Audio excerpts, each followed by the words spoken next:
Hey everybody, welcome into another edition of the Pack-A-Day Podcast here on YouTube, a game day edition. The Green Bay Packers, your 2-0 Green Bay Packers, taking on the 1-1 New Orleans Saints on Sunday Night Football. Could not be more excited for this game. Drew Brees versus Aaron Rodgers. Sunday Night Football should be an absolutely epic matchup.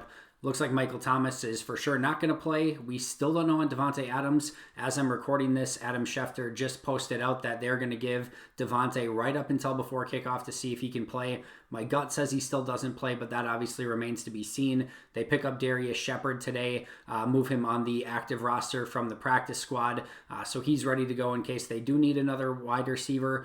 They also bring up Billy Wynn. He's going to be active as a practice squad player, and then they bring up John Lovett to the active roster as well. So a few transactions today. Hopefully the fact that they're bringing up Billy Wynn doesn't spell trouble for Kenny Clark. That's going to definitely be a key to this game. And then you got to figure that Darius Shepard is insurance of whether Davante can or can't play. He's probably on some sort of limited snap count, even if he does play. And you got to think John Lovett is going to be in there for Josiah DeGuara, who my guess is will not play as well. So let's jump into my three keys to today's game. And I want to start with Alvin Kamara, the Saints running game, and how they can kind of break things down for Green Bay based upon that. So hopefully, first and foremost, Kenny Clark is able to play in this game. If he's able to play, that makes things easier for the Packers defense, and hopefully he can play at a high level. I think that's one thing that really kind of gets lost sometimes is the fact that you see a player like Kenny Clark who's questionable, and you see that he's going to play in the game, and you immediately just think, all right, great, Kenny Clark is in the game, and that's usual, normal Kenny Clark. But sometimes that's not the case. Sometimes you're getting a player that's at 50, 60, 75% of their normal capabilities. Kenny Clark had an injury last year. There's about a 3 or 4 game stretch, and he was not the same Kenny Clark. So just because we may see Kenny Clark in there tomorrow doesn't mean we're getting 100% Kenny Clark that's going to be able to alter a game like he normally does. So hopefully we get Kenny Clark, and hopefully he is, close to 100% Kenny Clark, where he's still able to, alter the face of the game a little bit. But whether or not he plays, I think this starts with Green Bay stopping the run. So Drew Brees hasn't been throwing the ball downfield a ton. He's been using more intermediate and check down routes.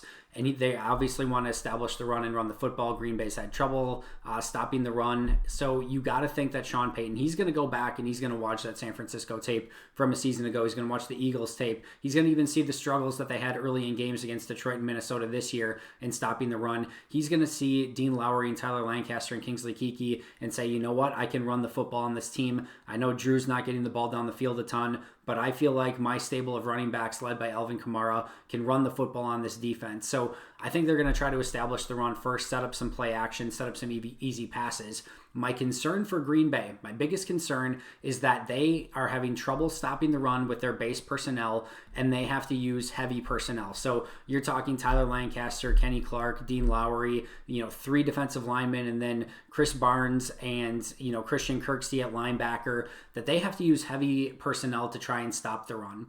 And then if they do that, my concern is that you're going to get Jared Cook and Taysom Hill and Alvin Kamara split out wide against players like Chris Barnes and Christian Kirksey, maybe even a Preston Smith every once in a while. And those are the matchups that you have to avoid for Green Bay. So if you can stop the run with a little bit of a smaller personnel, with a lighter personnel, and really have effectiveness in that regards, then you have those lighter players out on the field like a Will Redmond, a Raven Green, those type of players who can split out wide, cover some of the Jared Cooks and the Alvin Kamaras. Listen, those guys are still not easy to cover regardless of who's covering them, but you want to have the most advantageous matchups as possible, especially when you have a Drew Brees who's just an assassin from the pocket and finding those matchups and picking those things apart. So that's 1A. If they cannot control the run, again, specifically with Alvin Kamara, and they have to use heavier personnel, then that makes mismatches on the outside if they want to split those guys out wide.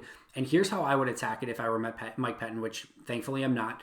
But I tweeted this out earlier. I would use very light personnel. So I'm talking about Kenny Clark, hopefully, and Kingsley Keke on the defensive line. Maybe 3 pass rushers. So Zadarius, Preston, and Rashawn Gary. This is something that they used in training camp and in practice. 3 standing up outside linebackers with 2 defensive linemen. And then I would probably use a Christian Kirksey, but then I would put Will Redmond or a Raven Green, and then a like an Adrian Amos in the box, and I would have an 8 or 9, even if Darnell Savage needs to drop down, an 8 or 9 man box with lighter personnel so that Green Bay has the numbers advantage. They may not have the physicality advantage, but they're going to have 8 or 9 guys in the box. And if I'm Green Bay, I want to make Drew Brees throw it down the field, and I want to make him use Emmanuel Sanders and Traquan Smith to beat Jair Alexander and Kevin King in this game. So that's what I want to do. I want to stop Alvin Kamara first, and I want to force Drew Brees to throw out wide, throw deep, and really press those receivers up front so that Drew Brees is out of a rhythm. And then that gives a puncher's chance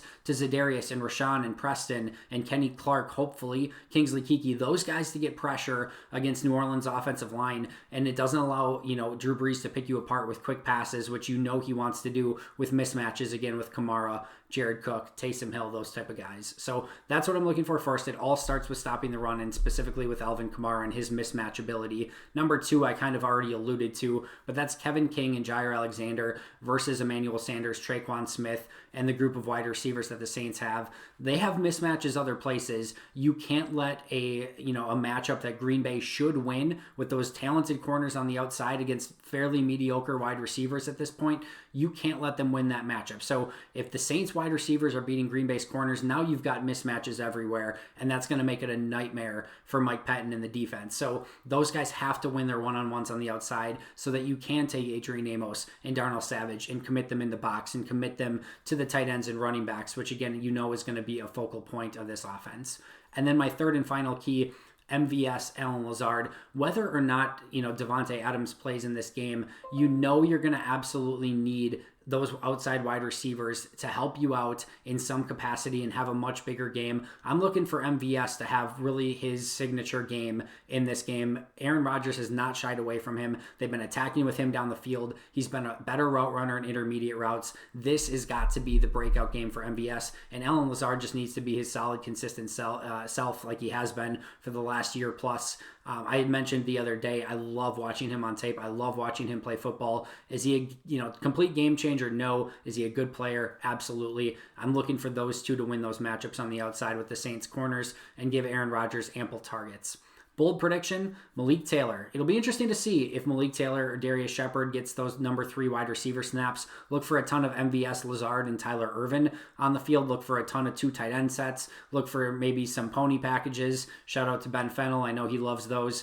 With the double running backs on the field with Jamal Adams and Aaron Jones. That Matt LaFleur is going to use a ton of different personnel. But look for Malik Taylor. Couple catches in this game. I liked what he put on tape. He had a couple nice routes. He looked good in run blocking. Had about 15 snaps last week. So I think he's going to get a little bit of action in this game. Wouldn't surprise me if he had a couple catches. So that's my bold prediction in this game. I do think the Saints win a close one. I would have picked Green Bay, honestly, had the Saints not lost last week. Call me superstitious or whatever. I don't know. It always feels like when a team like the Saints loses a week before, they come out with a little bit of extra motivation. No, they can't win one at home and move to 1-2. New Orleans is never really quite great at the beginning of the season. They're always a late season team. They always kind of peak a little bit later. So Green Bay maybe is catching them at a good time. Remember that New Orleans just played Monday Night Football, so they have a day shorter of rest coming off of that game. Hopefully Green Bay is able to take advantage of that and get out of New Orleans with a win. I think this is going to be a close game. I think it's going to be a massively, massively entertaining game. So it could go either way. I'm not super, I'm not, dragging my heels in the ground saying, New Orleans is going to win this game no matter what. I do think it's close. I do think it's entertaining. I think New Orleans squeaks one out, and I think that's totally okay. I think Green Bay is going to go on to have a fantastic season. You got to lose 3 games if you're going to go 13-3. You got to lose 2 games if you're going to go 14-2. So this can certainly be one of those games, but it should be a very fun and entertaining game. Make sure to check out Mike Wentland and Gage today on the Pack-A-Day podcast, wherever you get your favorite podcasts. I'll be back here tomorrow to break down hopefully a Packers victory as they hopefully move to 3-0 on the season. I'll also be with Alex Strauff on the Pack-A-Day podcast tomorrow, breaking down everything that happened in the game. Thanks again for checking these out. I appreciate it as always. Go Pack Go. Hopefully on to 3-0. I'll see you tomorrow to break everything down. Thanks everyone.